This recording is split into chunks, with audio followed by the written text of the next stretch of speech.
Hey guys, we are working on chapter 5 now, topic 5.1 for your notes. And we're going to work today on how can I graph two variables. So we're going to get into some graphing skills. Something useful you might want to have today is a ruler because we're going to be trying to make our graphs nice and neat. So a ruler's kind of can be helpful. So how can I graph two variables? Well, first off, let's talk about what we're kind of getting at here. So two variables means we have not just an x, but maybe an x and a y. That would be a two variable problem. And we can graph two variables using a system that was invented quite a while ago, actually. We're going to grab our ruler here, and on our graph paper, I'm going to draw a line going vertical up and down, and I'll put two arrows on it.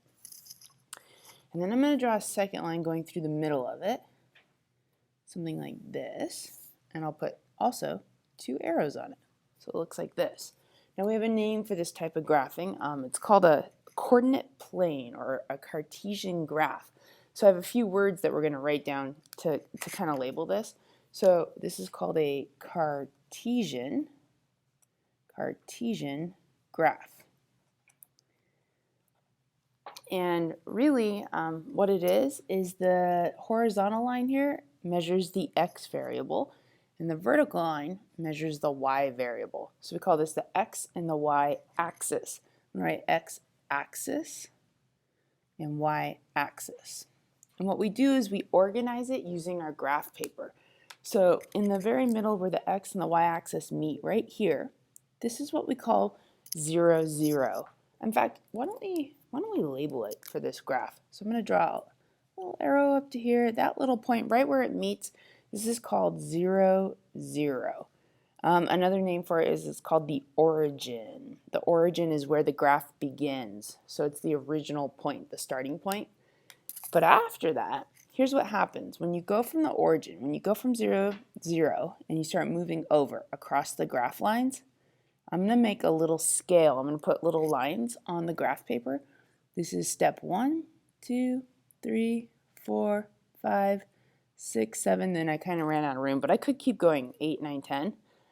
Well, the same thing happens if I try to go up the y-axis. If I tried to move up my graph paper, same thing. 1, 2, 3, 4, 5, 6, 7. I could keep going until I run out of space. 8. Depends on how big your graph is. Well, if I go from this 0, 0 origin and I try to move backwards on the x-axis or down, that's when we run into our negative numbers. So if I start working my way back on the x-axis, now we're talking about negative 1, negative 2, negative 3, negative 4, negative 5, negative 6, negative 7, negative 8.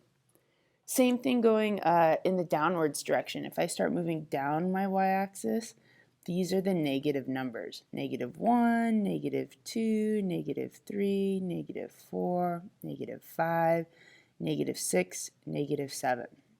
So in your notebook, I hope you're making your graph as nice and neat as this. You want it to be super clean and organized because graphing is kind of a precise thing. And then here's what we're going to do. We're actually going to put some points